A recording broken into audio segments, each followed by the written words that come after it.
হাফিজ আবুল বারাকাত আরব সাগর দিয়া জাহাজের মধ্যে করে যখন বাণিজ্যিক জাহাজের মধ্যে করে ব্যবসায়িক কাজের উদ্দেশ্যে রওনা হয়ে গেলেন, হঠাৎ করে সমুদ্রের মধ্যে নদীর মধ্যে হঠাৎ করে জাহাজ অ্যাক্সিডেন্ট হয়ে গেল, জাহাজ দ্বিখণ্ডিত হয়ে গেল। জাহাজের মধ্যে হাজার হাজার মানুষ ছিল, সকলেই মারা গেল, দুনিয়া থেকে বিদায় হয়ে গেল। হাফিজ আবুল বারাকাত আল্লাহর কোরআনের খাতিরে তার দিলের ভিতরে আল্লাহর কালাম মহাগ্রন্থ আল কোরআন রয়েছে, কোরআনের খাতিরে রব্বুল আলামিন হাফিজ আবুল বারাকাতকে বাঁচায়া দিলেন। সুবহানাল্লাহ। যেই মাত্র জাহাজ অ্যাক্সিডেন্ট করে ফেললো, সবাই নদীর মধ্যে পইরা মারা গেল। হাফিজ আবুল বারাকাত একটা তক্তার মধ্যে উঠলেন, ওই তক্তার মধ্যে উঠে উঠে আস্তে আস্তে করে একটা কন্যারে চলে গেলেন। মালদ্বীপ শহরের মধ্যে গিয়ে হাফিজ আবুল বারাকাত উঠলেন। মালদ্বীপ শহরের মধ্যে হাফিজ আবুল বারাকাত যায় এবার মানুষদের সঙ্গে কিভাবে কথা বলবে। হাফিজ আবুল বারাকাতের ভাষা হলো আরবি ভাষা, মালদ্বীপের ভাষা। হাফিজ আবুল বারাকাত বোঝে না, আবুল বারাকাতের ভাষা ও মালদ্বীপের লোকেরা বোঝে না। যখন এবার যাইতে যাইতে একটা জীর্ণ শীর্ণ একটা গড় দেখলো, হাফিজ আবুল বারাকাত যায়া ওই গড়ের মধ্যে উঠলো। গড়ের মধ্যে একজন মহিলা আর তার একটা মেয়ে, তারা দুইজনেই গড়ের ভিতরে।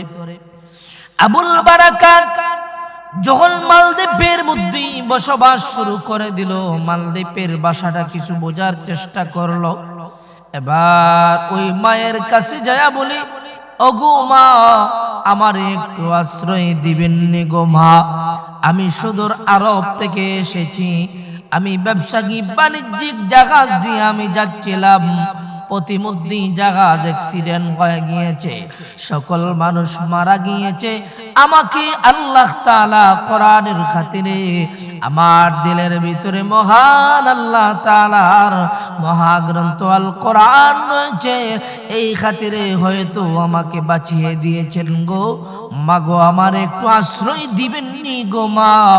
এমনি মহিলা বলতেছে, আরে আবুল বারাকাত, আমার ঘরের মধ্যে তো কোনো পুরুষ মানুষ নাই, শুধু একমাত্র আমি আর আমার একটা সুন্দরী যুবতী মেয়ে রয়েছে, আর তো কেউ আমার ঘরের ভিতরে নাই।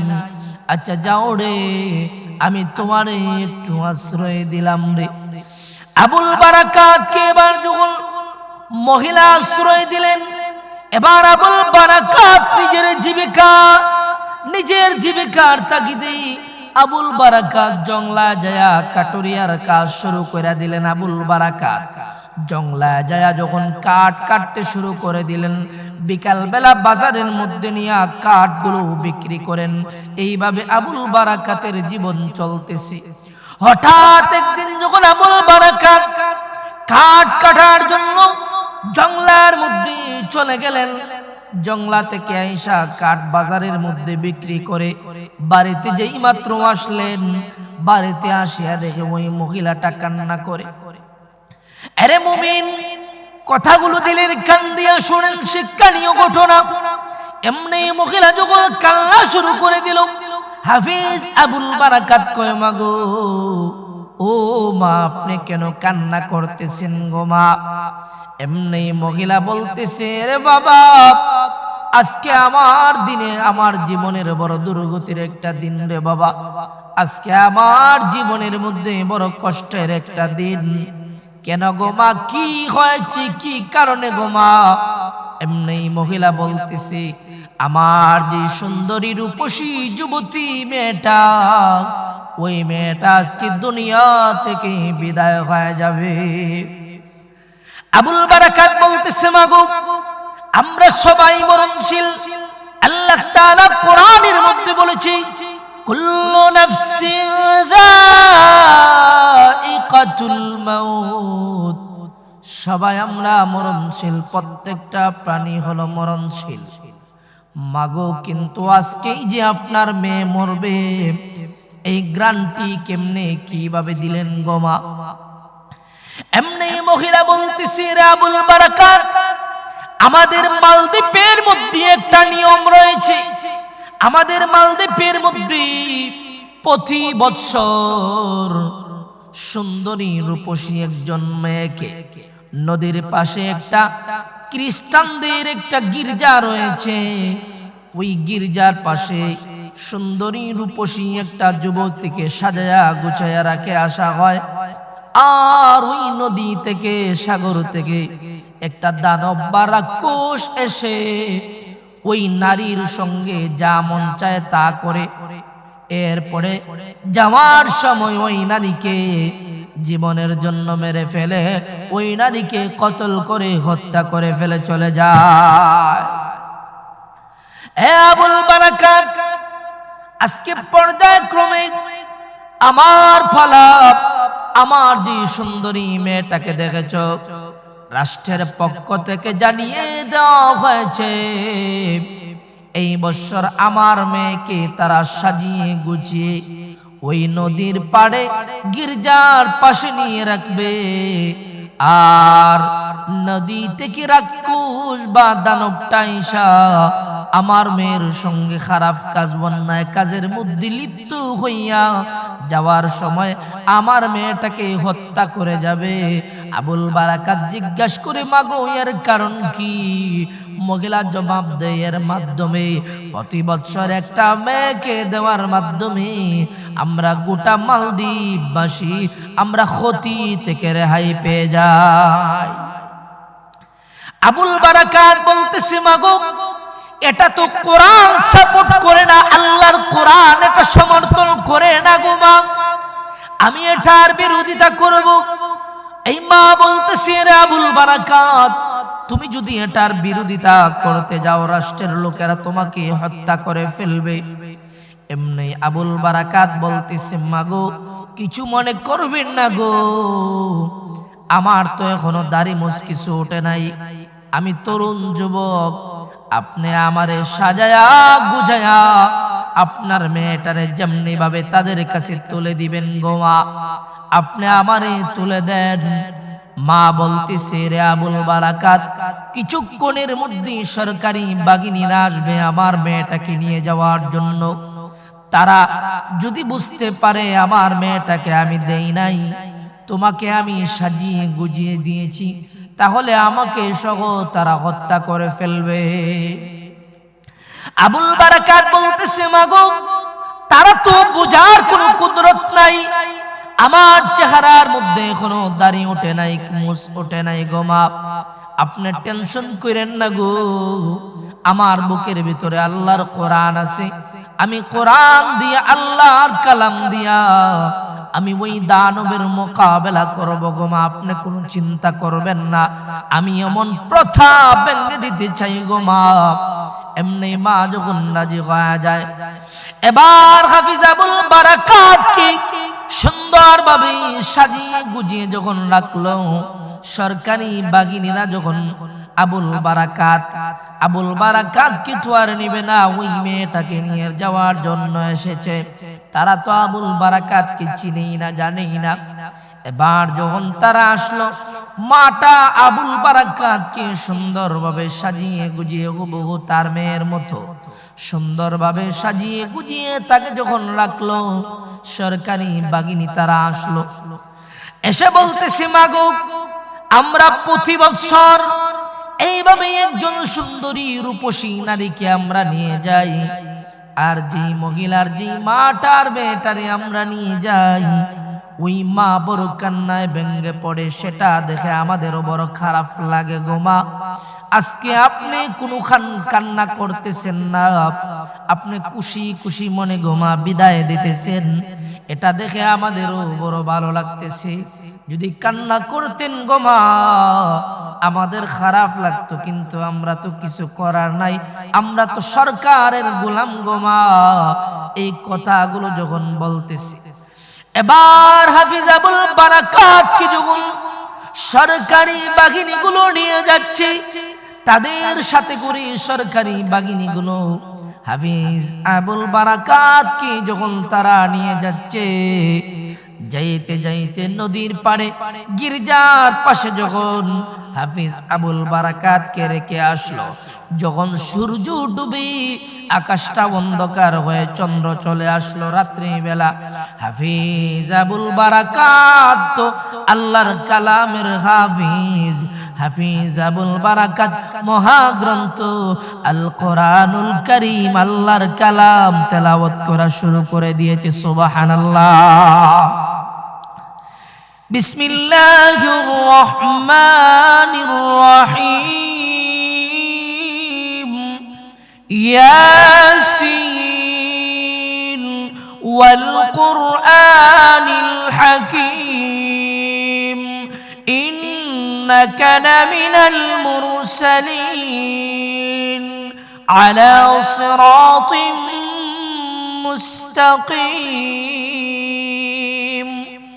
হাফিজ আবুল বারাকাত এবার যখন আল্লাহ তাআলার মহাগ্রন্থ আল কোরআন তেলাওয়াত করা শুরু করে দিয়েছে, রাত্রি যত গভীর হয় আবুল বারাকাতের তেলাওয়াতের পাওয়ার তত বেড়ে যায়। সুবহানাল্লাহ।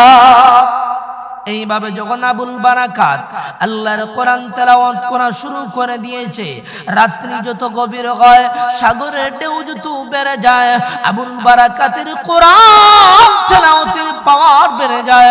আবুল বারাকাত আল্লাহর কালাম তেলাওয়াত করেছে, তেলাওয়াত করতে করতে আবুল বারাকাত রাত্রিটা কাটিয়ে দিয়েছে।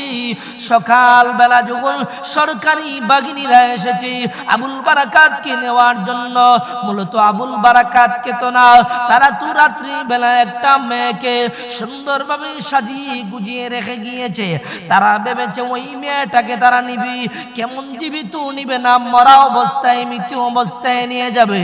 এবার সরকারি বাহিনীরা আইসা দেখি রাত্রি বেলা এখানে একটা মেয়ে রেখে গিয়েছিলাম আমরা, এখন তো কোনো মেয়ে দেখি না, এখন দেখি সুন্দর সুদর্শন একটা যুবক দেখা যায়। আর ওই যুবকটা আল্লাহর কালাম মহাগ্রন্থ আল কোরআনুল কারীম তেলাওয়াত করতেছে। সুবহানাল্লাহ। সরকারি বাহিনীরা এবার হাফিজ আবুল বারাকাতকে বলে, আরে যুবক, এখানে তুমি কোথ থেকে আসলা রে? এখানে তো আমরা রাত্রি বেলা সুন্দরী রূপসী একজন নারীকে আমরা রেখে গেলাম, তুমি এখানে কোথ থেকে আসলাও?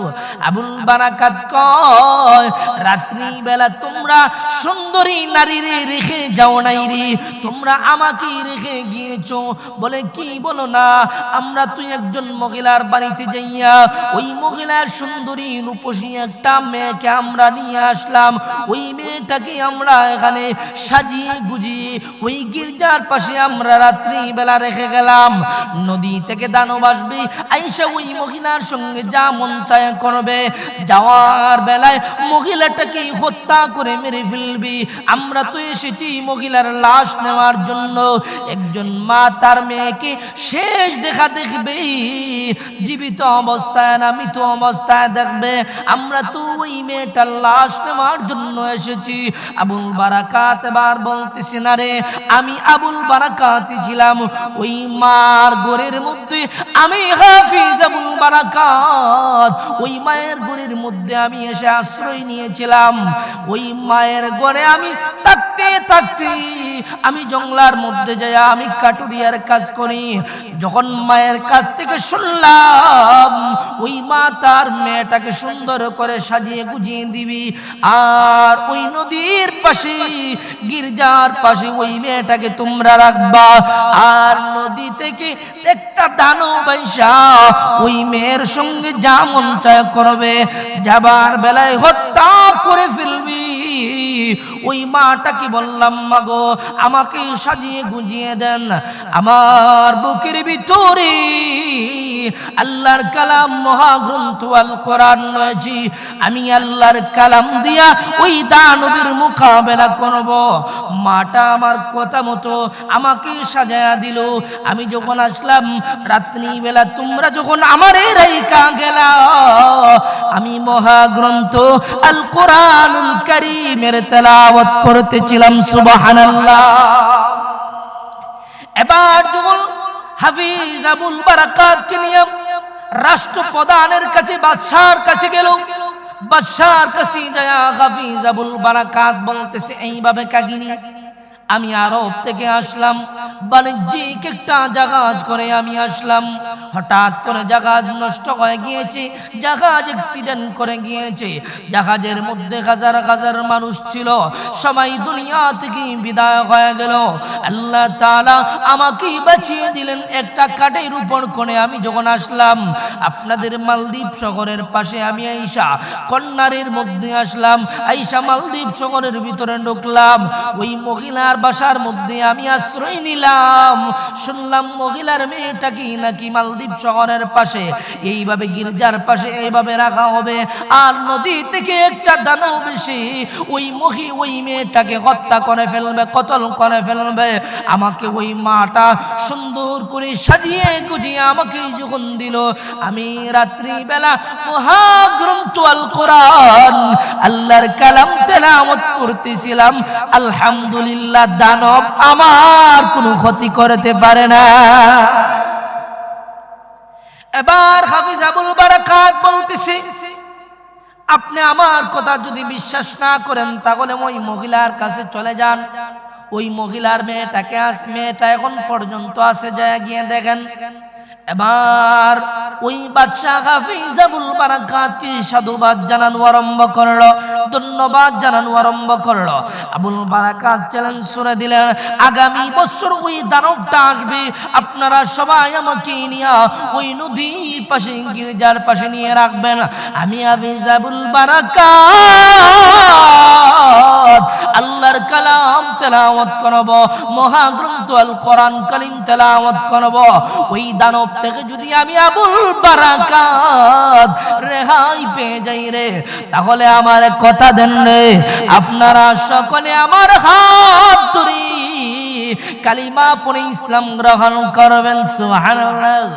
এবার বাদশা বলতেছে, ঠিক আছে, তোমার কথা মানলাম। 1 বছর অতিবাহিত হলো, 1 বছর অপেক্ষা করা হলো।